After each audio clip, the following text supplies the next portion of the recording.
Mark, you want to kick us off? Sure. We are here, lucky enough to be in this wonderful home by John Lautner. It's labeled The Jules Salkin House from 1948. 1948, and we're here in Echo Park, and we're on top of a hill with remarkable views, and it's a really lovely day to talk about this home. This house, there's a really great New York Times article that was written about it. It's known as the Forgotten Lautner because the family that commissioned it ended up living here for decades, and it just it wasn't in any of the Lautner monographs, and there was a model. I remember reading that Frank Escher, who was in charge of the archive, thought that this was a model of an unbuilt house. And then when it came to market, one of the children knew enough to know that, like, hey, this is a John Lautner. We need to market this as a Lautner. Yeah, this was designed and built before he even had an architectural license. So this is like really early on. Yep.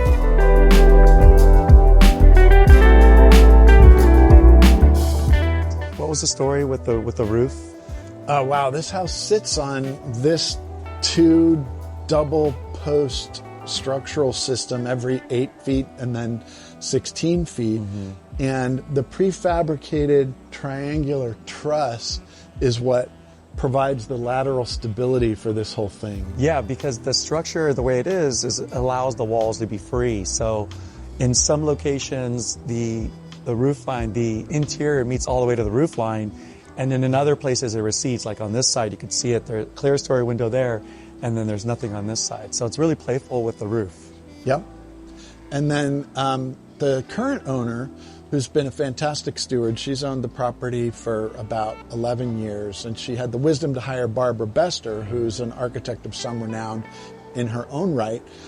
Barbara Bestor, FAIA, a fellow of the American Institute of Architects, and she did a really wonderful remodel, preserving the history and integrity of the home, but then adding new countertop finishes and bathroom tile and some contemporary interventions that are very in keeping with the original design.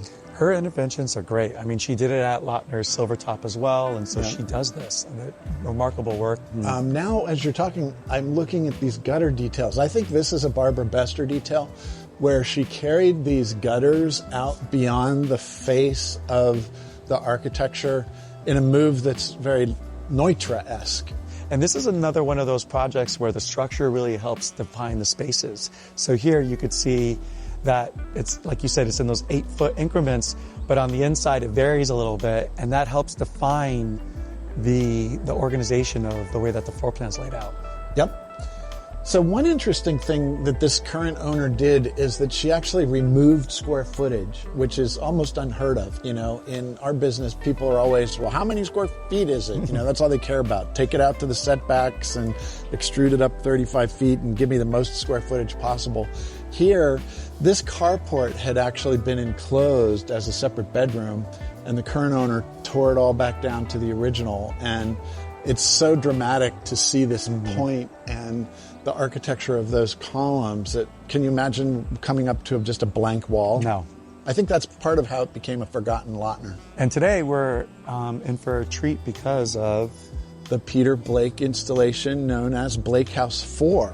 So everything was removed from the house, and Peter and Steph installed his furniture and artwork from their gallery in Laguna and some of her bronze sculpture pieces, and have just transformed the house with this special installation. Yeah, so you guys are in for a treat too. Should we take them inside? And let's check it out. Let's check it out.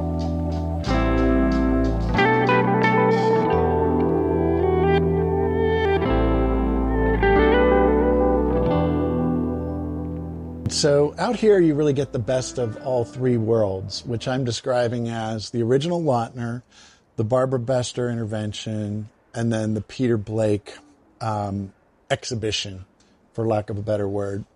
And what Barbara did is she exposed all this original architecture. She kind of recreated or preserved this original fenestration. You see the original Cherokee red floor, which is the same Cherokee red that they used at Neutra's Jardinette, which we just left. And then you see Barbara's acid-etched, saw-cut beautiful hardscape and the board-formed concrete with the integral light fixtures, the planter, and the bench. And that wall is this sort of datum, this line that takes you all the way to the back 40 of this lot, where we see that beautiful piece by Gisela Colon.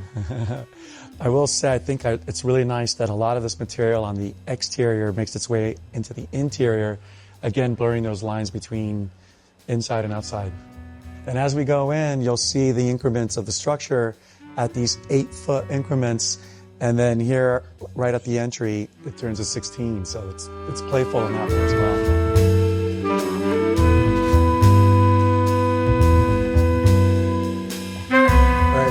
Living room, and I love the way the room is oriented around this fireplace. And there's this very, I want to call it distilled, and I'm sure others who are more knowledgeable will correct me, but you've got this really strong vertical element with the concrete block, which has been water blasted back down to its original finish.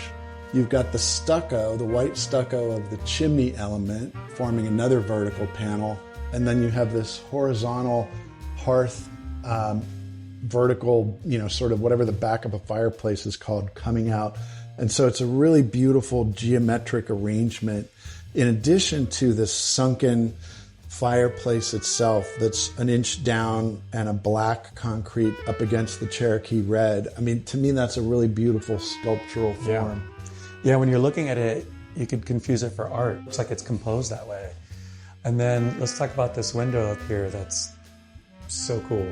Yeah, you've got a couple of things. It's like this corner condition from floor to ceiling. It's a butt glazed condition, which everybody loves it when we say butt glazed, but 2 panes of glass butted against one another with a little silicone joint. And the same thing in the opposite corner. And then in between, you've got a hopper window that opens in and allows cross ventilation. So originally, when this house had no air conditioning, you could just open that hopper window and the air would flow from one side of the house to the other. Yeah, and then if you're looking at the CMU wall, it wraps around and actually continues on this side. There's no reason that it really has to. I mean, we can, the other side's the kitchen, so we could take a look at as to maybe there's a utilitarian purpose, but really it turns into this wall here, this wood wall. So those 2 pieces coming together is just another compositional piece that's so pretty. As we're looking at it, I'm seeing that as the lateral structural bracing that in both directions, both in this direction as these double columns would want to overturn in this direction, but then also the pairs would want to move in this direction. So this masonry element is anchoring this space and providing the function of lateral support for this lightweight structure. I like it.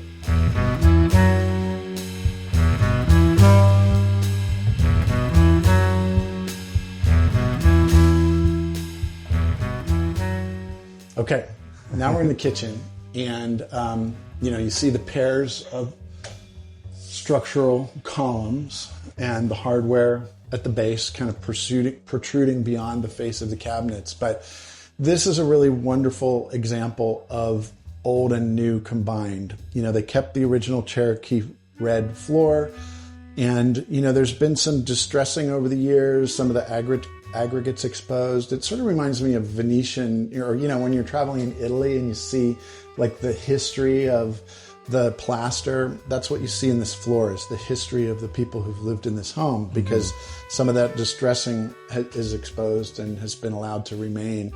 And then you've got these new cabinets which have been recreated. There's a Sub-Zero refrigerator hidden behind these doors. I love this moment here. Like, if you were going to grab something from here, you would also need to interact with the structure to some degree, and then come around and open the cabinet on the other side. And so it's like you're constantly getting these glimpses of this structure throughout the house. I just think I love that sort of playfulness. Then these countertops, I believe, are the material that they use in, high school laboratories. It's like a phenolic resin material that is really wonderful. It's similar to corian, but it's the opposite of a quartz product, which would have been absolutely wrong for this house. Yeah, and if you're looking this way, Brian, you'll see that this is perfectly symmetrical. The faucet is right in the center of these bay windows here. And then this is some of my favorite hardware. This is, I believe, Chicago plumbing fixtures. They've got a red and a blue gasket that can be removed and replaced to indicate hot and cold. And so this is like an original piece. It's sort of industrial with this kind of, it's not really a farmhouse sink, but the original porcelain sink. And then that wonderful stove, vintage stove, range in absolutely incredible condition. Yeah. In here, what I really love about this particular space is a couple of things. It's got a little bit of Gregorian to it, in that this portion of the wall here can come out and divide these two spaces. So it really is one bedroom, but it's two bedrooms. Yeah. And so it's flexible enough to kind of go back and forth. And again, now that you're in here, I love that the roof is just allowing you to say, look at the sky here, on a cloudy day or when it's raining. It would probably be pretty remarkable to kind of see it all come down. Yeah, you're right. And it's funny to think about that bifold or trifold door, not unlike the Gregory Ain. Our realtor friends are going to give us a hard time because they're like, this isn't 3 bedrooms, and really it is. And it was by design so that, this was 1948. People were coming back from World War II. There was a housing shortage. A serviceman typically would marry his high school sweetheart, let's say, and then, all they needed was 1 bedroom. Then they'd have their first kid, and maybe they'd be living in this larger bedroom, and the child would be in that bedroom. Then they'd switch it out when the second child came along, and then they had 3 actual bedrooms. And the beauty of that kind of thinking is that you don't have to downsize. There's flexibility in the design that allows for the home to sort of expand and contract as the family size expands and contracts. And, now this is Peter Blake has set this up as an office and sitting area as though it were 1 bedroom. And so I love that flexibility by design. Yeah, absolutely. And again, this bedroom has access to the exterior here. So you're constantly, that's the thing about really incredible architecture is there's connection to the outdoors consistently throughout the house. It's like you see everything in this space. You've got the pairs of structural columns. You've got it's not really a butterfly roof because it's a flat prefab truss, triangular truss. It's a flat roof, but this upswing of the roof looking out at the sky, that butt glazed corner condition in the Clerestory, the hopper window, the linear diffuser that provides central heat and cooling into this space, Barbara's gutter that extends beyond the face of the building, pointing to the ocean beyond, the draperies that are installed in a flush track. So all this stuff is thought out at the micro level. And it's the kind of thing, if architecture is a linear algebra equation in which all of these different variables are weighted, this has top ratings in each of those categories that sums up to this kind of goosebumps experience that we have when we visit. I agree. I think he was mentioning earlier that spots are filling up fairly quickly, so I would sign up. You've got some time here to come and take a look at this remarkable home.